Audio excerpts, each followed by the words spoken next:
Now that we've talked about VPN connections, we can move into the second category of WAN links, and that is leased lines. Now, leased lines was something that we talked about in the ICND1 series. It was actually the only WAN link that we talked about in ICND1 because ICND1 was geared around the small business world where WAN links are a rare occasion. Most small businesses have a single site and just a basic internet connection. So what I'd like to do as we get into ICND2 is do a little bit of review. I know it may have been a while since you saw the leased lines in ICND1, and it is at the end of the series in ICND1, so I realize that there may also have been a lot of information going through your head by that point. So we'll do a brief review of what leased lines and point-to-point connections are all about, both at the layer 1 and layer 2. Then we'll get into the configuration. The beauty of leased lines is that they are very easy to configure. Actually, if you've got two Cisco routers on both sides, there's virtually nothing to it. But we're going to go a little beyond that, talk about configuring them for PPP, which is the point-to-point protocol, and then we'll add on top of that PPP authentication. I'd first like to review some of the physical links that are in our WAN technology. What I have here is almost like a mini flowchart of how WAN connections look and how they physically connect in your environment. Up at the top here is, I guess, the starting point, which is a Cisco, this is a 2600 series router. Now on the back of that, you can see that yellow link right there. That is our Ethernet port, and that connects to the LAN. Right here is the WAN port, or I guess you could say a WIC slot. That stands for WAN interface card. Now you actually can put one of 3 different cards inside of that slot, and there's even more than what I'm showing here, but these are the most common. Right here are the traditional serial port connections. The one on the left is known as a WIC 1T, which is the old serial style connector. It's still all over the place though. It's got plenty of those. The one right here, this is known as a WIC 2T. They re-engineered their serial interface connection on Cisco routers to where they can get 2 WAN interfaces per slot. Pretty powerful. Now let's first talk about these 2 interfaces. If you purchase one of these cards, and you've purchased a lease line, let me just get a brief drawing over here. Let's say that you have a router, and that is supposed to connect to another router in Texas, and we'll say this router is in Arizona, where I am. Now that router connects to the LAN over here. Now this router, we would plug in right here. This is the physical view of my logical diagram down here. We would plug in one of these WAN ports, and that WAN port would then require a specialized cable. This is known as a DB60 connector, which would connect to that WAN interface over there on the left.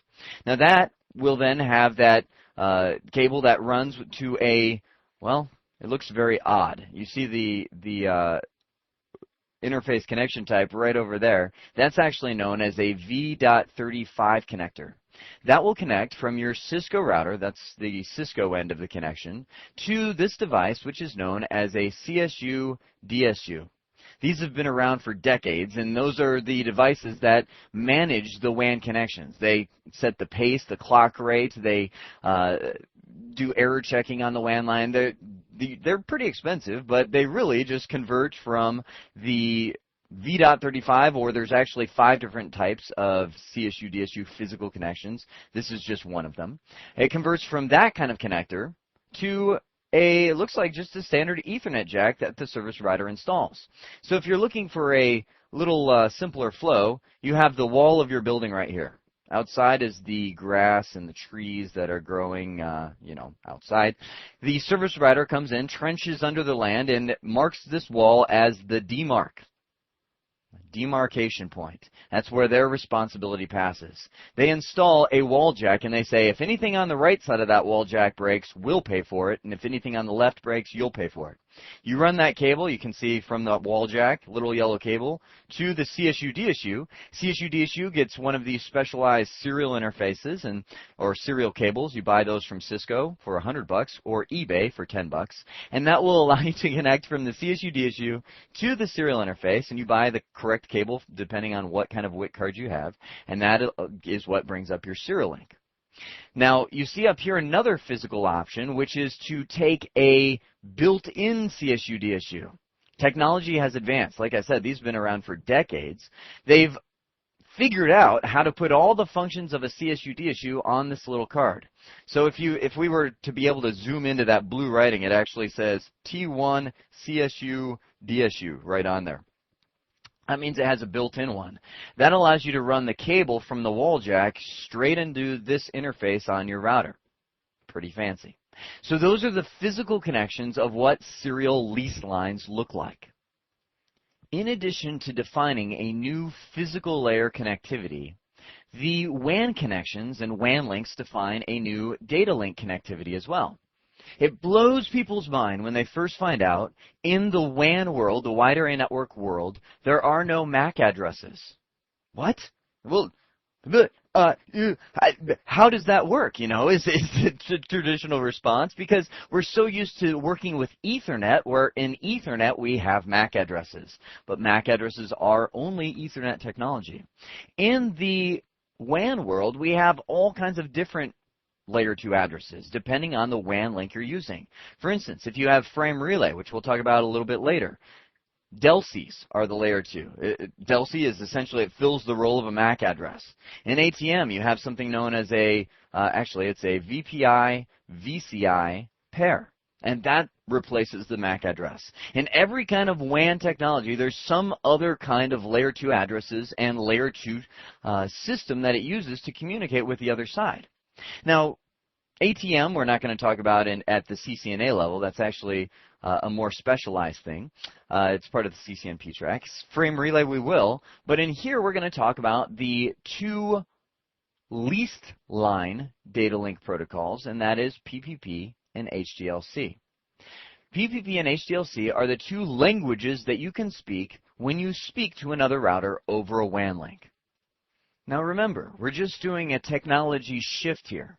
So far, and everything that we've talked about in this series and the previous series, all of the language that we spoke was Ethernet. And that's what allows me to plug a PC into a switch, and it can talk to a server or some other device plugged into the same switch. That's all using the language of Ethernet, a LAN language. Now that we've moved into the WAN, as we look at our lease lines, we have two different types of WAN languages that we can use between routers that are connected on a WAN link. HDLC is the default on all Cisco routers, meaning when you put that serial card into the router and turn it on, by default it's going to be talking HDLC. The beauty of HDLC is that it has extremely low overhead, which means it's pretty fast. It's not going to congest the link with all kinds of stuff it's adding in the header. It just says, okay, I will work. And the beauty of HDLC is in its simplicity. If you have a Cisco router on one side and a Cisco router on the other side, and you plug in that WAN cable that connects to the service provider, and remember, this is logical. We have our walls, and in the middle of this is the service provider, and hundreds and thousands of miles between these two, and then another wall and a wall jack and all of that. When you plug your cables together, it just works. As long as the service provider has done their side and everything's working in the middle, there's no configuration necessary. You just put an IP address on each serial interface that is in the same subnet, and you're good to go. The disadvantage of HDLC is this and that. It is Cisco proprietary, which means it only works if you have two Cisco routers, and it has no features at all. Meaning, if you're looking for it to do some kind of spazazzy thing, which we'll look at PPP in just a moment, on your WAN link, it can't do it. That's why we have PPP. This is our second choice. If we want to convert over and run PPP, it's just one command, and we'll see that in the next slide. One command that you type in, and your routers are now running the point-to-point protocol. The beauty of PPP is that it's industry standard. So I could have a Cisco router here connected to, we'll just throw out Juniper, a company I have been very impressed with lately, a Juniper router on the other side, and they can both speak PPP and it will work just fine. You have moderate overhead, which means it's not high overhead. It's not really going to bog your WAN link down to use PPP. And as a matter of fact, if you don't turn on any of the features, then you're really nearly equivalent to HDLC. So it's not too much overhead, but PPP is feature-rific. Matter of fact, there are 4 major features it supports. Number 1 is what we're going to set up in here, authentication. That means that you can add a username and password to your WAN link, and the other side must provide that. Now, on lease lines, you can do it, and we're going to set it up in here. It's not very common, though, because the only way somebody is getting on this lease line is if they walk in the building over here, kick over the administrator and, tie him up in a chair on the side and pull the Juniper router off the WAN link and put their own router on. In that case, you're not so much concerned with them getting into your network as you are the administrator tied up in the office over there. So it's not very common that people put authentication on WAN links, but PPP can run over just about any type of WAN connection, like modems. When somebody dials into your network, if it's just connected to a phone line, you want to make sure that you prompt them for a username and password, because if not, they're just going to dial a phone number and they're in. So that's where authentication comes in very handy. Second, compression. You can make a trade-off on your router where you trade some processor cycles, meaning you're going to cause your processor to get used a little bit more on your router, for bandwidth. Because what will happen when you turn on compression is as data is sent from your LAN through the router and on the WAN, it's smushing it down. If you think of a zip file, that's the same concept. It's smushing down data as it goes over to the WAN, and when it reaches the other side, it unsmooshes it. So you have the full file there again. Now, the great idea about compression is that you actually use less WAN bandwidth to send the same amount of data. You're just smushing it down before you send it. The problem with compression is it can eat up quite a few processor cycles. So if your router's already bogged down and you turn that on, you've doomed it. It's going to crash, or it's going to be overwhelmed, because compression can eat up quite a bit depending on how busy that WAN link is. Third one is called callback. This is primarily used on modems, and when you dial into the modem and authenticate, meaning type in your username and password, the router immediately hangs up on you and dials you back at a predefined number. That's pretty secure in the sense that that ensures that somebody can't just steal your username and password and dial in from some other location. If you have maybe a home that you dial in from, that is the only location or only phone number that's allowed to dial in, because the router will dial you right back. It's also good because you consolidate long distance. Like if I was dialing in and making a long distance call to dial up to a network, I could have it hang up and the company foots the bill, and they'll call from their corporate center where they probably get cheaper long distance rates than you do at home. Last but not least is the most famous feature PPP is known for, multi-link. Multi-link is a system that you can employ that allows you to combine the bandwidth of multiple WAN connections into one. In recent years, the price of dedicated T1 lines has gone down. But T1 doesn't give you too much bandwidth. It's just 1.544 megabits per second. So you could add a second T1 and a third T1. And what multi-link allows you to do is bundle all of them together and combine the bandwidth into one. So it would be 1.5 megabits per second times 3, so you're at about 4.5 megabits per second. Multi-link exactly load balances over all of these. And I don't know if that was the best way to say that, but it is precise load balancing, where to the bit, every single WAN link will get the same amount of data sent across it. And that's what truly combines the bandwidth into one.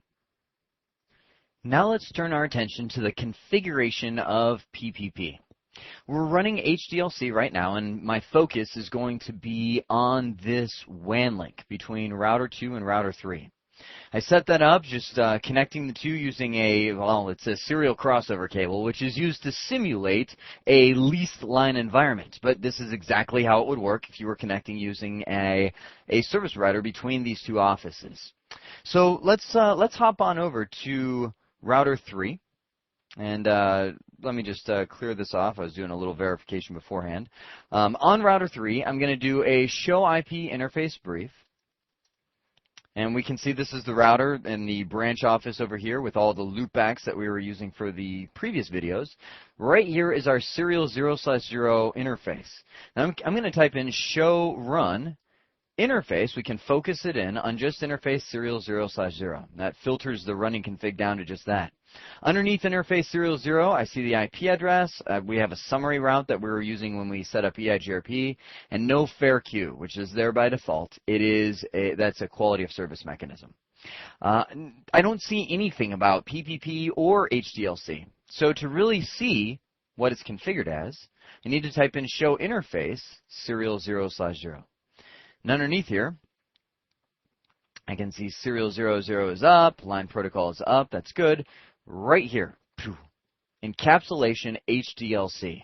That's the default. As a matter of fact, if I go underneath that serial 0 interface and type in encapsulation HDLC, that's the default command, so I will not see that in the show run.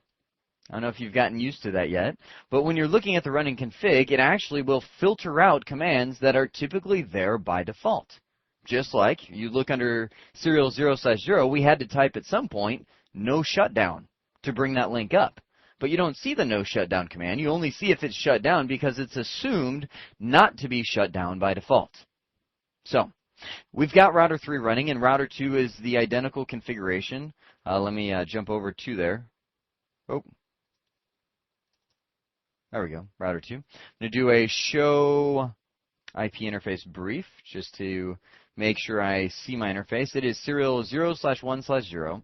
I'll do the same command here, show run serial 0/1/0. Oh, forgot the interface. Show run interface.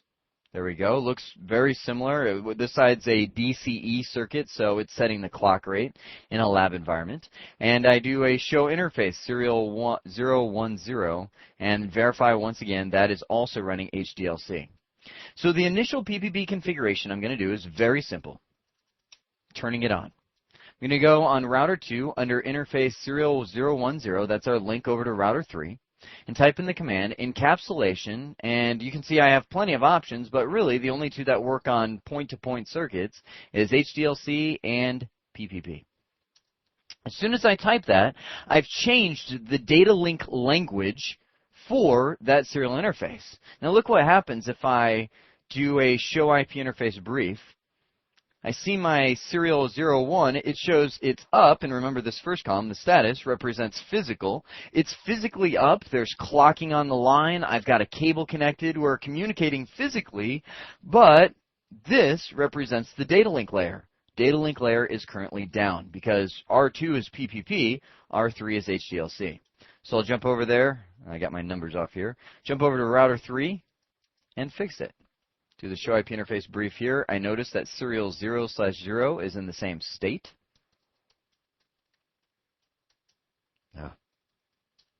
Encapsulation, PPP. Give it a few moments, and we should see that interface come back online. There we go. You see the line protocol right here has changed to up, and we got our EIGRP neighbor back. Go back and do our show IP interface brief, and you see we're communicating. Show interface serial 0/0 is now running PPP. You can see that we are now communicating using the industry standard language, and that's all there is to it. If you were connecting to a non-Cisco router over a WAN link, and all you wanted to do was run base PPP, that's the only command you would have to type.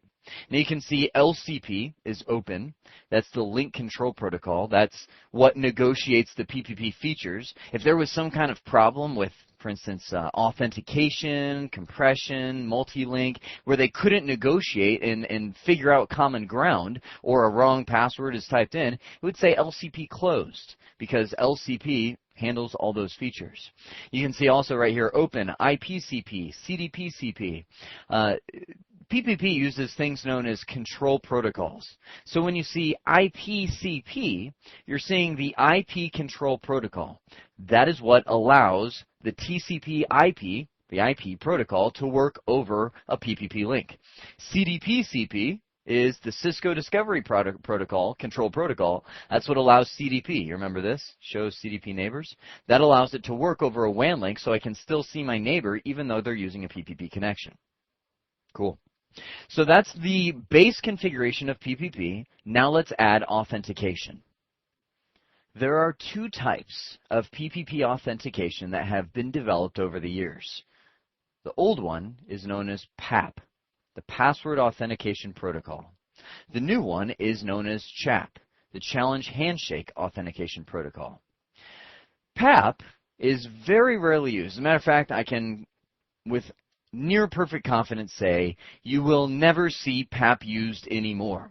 And the reason why is all of the username and password, when it's sent, is sent in clear text. So if someone had some kind of packet sniffer between these two routers, they would be able to see the username and password come right across, open up the packet, and go, oh, that's what they're using. So PAP is just not used anymore. Nowadays, people use CHAP, the Challenge Handshake Authentication Protocol. Now, without getting too deep into it, what CHAP does is never actually send the password over the wire. It's a little weird. It'll send the username, but not the password. It will send a password hash. So here's the idea. The way CHAP works is not through encryption, but through hashing. There's a big difference between those two, and it took me a long time myself to come to an understanding of what that meant. Because encryption and hashing accomplish the same goal, but in very different ways. Encryption, if you were to say encryption, you would be talking about something that takes the data, let's say this is the data, ENC, and runs it through a mathematical formula so it's all scrambled when it comes out. It's just, you know, it looks like a swear word. It's just a scrambled mess of that original thing that was sent. So if somebody captures that, unless they have the decryption formula, they can't figure it out. So a decryption formula would come in and say, okay, well let's put this back into that mathematical formula and spit out ENC that was originally what is sent. Hashing. Hashing is very different because it uses an irreversible formula to scramble the data. Here's what I mean. Let's say hash is the data that's sent. It will put that word, hash, that's the data, through some super complex mathematical formula, and will end up with an answer. You know, 596AB9621. The answer is what is sent across the wire. Now, when router 2, if these two are authenticating, when router 2 gets that answer, when they get the hash, they will not be able to decrypt that because, remember, this isn't encryption, it's hashing. The only way it can know if this is valid or not is if it has the same thing typed in on this side, and it can run it through that irreversible formula, and the answer will come out to be the same. So, this brings up a big point. CHAP does not use encryption, it uses hashing. In order for it to work correctly, we must type in the same password on both sides, because all it will send across is the hash of the password. Like I said, the password is never actually sent, and when I didn't understand what hashing was all about, I didn't understand that statement. Well, how do they know if they got the right password if you never actually send the password? But they don't. They just send the hash of the password, the result of some mathematical formula with this hash plugged in there, that data, and it gets to the other side. It looks at the answer and says, well, I can't reverse engineer that. I can't quote-unquote decrypt a hash. So let's say this. Let me give you an example. If I wanted to have authentication going between router 2 and router 3, I would have to type in the same password on both sides. We'll say the password is Cisco. Password is Cisco. Once I have that typed in both sides, this one, if it needs to authenticate to the other side, will run this through a hash. It's technically known as an MD5 hash. So it will hash that up, come up with some gibbly-gook answer, take that answer, this is my gibbly-gook, send it across the wire, router 2 gets the answer, has the same password typed in, runs that through the same irreversible formula, the MD5 hash, and comes out with its answer, compares its gibbly-gook to that gibbly-gook, and says, oh, they're the same. We must be using the same password, thus we are authenticated. Side note, this is why when you go onto a router, oh, let me move my window back in here, and you do let me do a show run.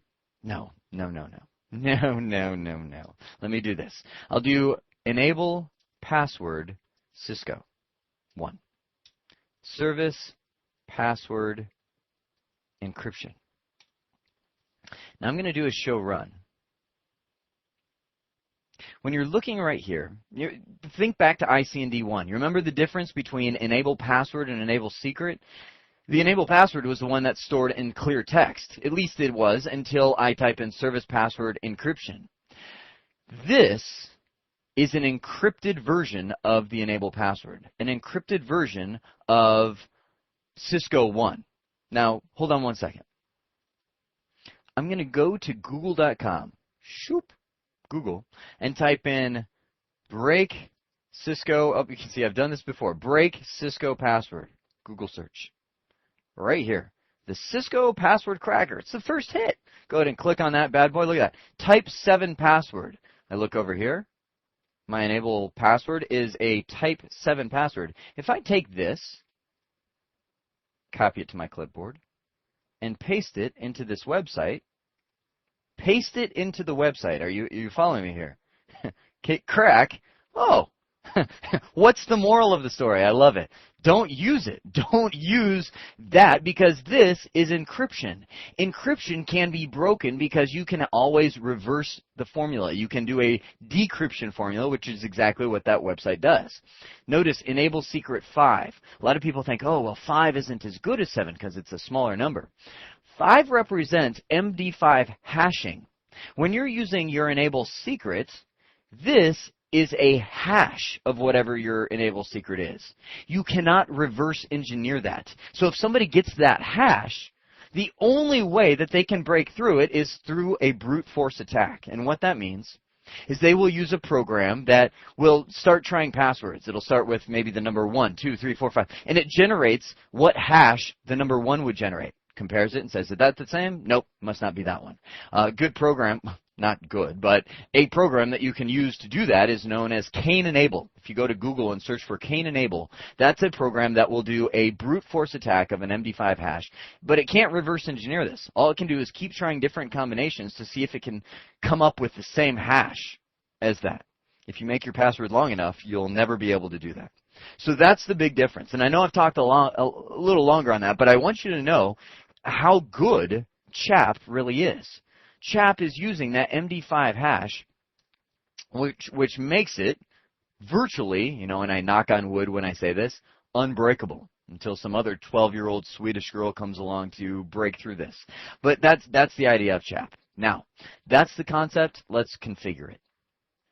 There are really 2 steps to configure PPP authentication. Create a user account and then turn it on. I'm going to reverse those steps because I want you to see what happens when authentication isn't working correctly. I'm on router 3, which is our far end router. I'm going to go under that serial 0/0 interface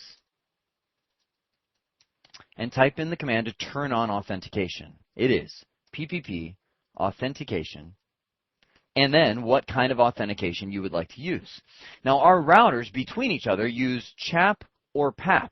And I mentioned PAP is no longer used by anyone, so we can use CHAP.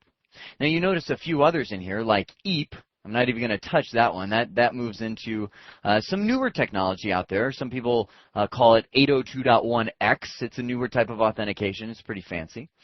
Down here we have MS CHAP and MS CHAP version 2.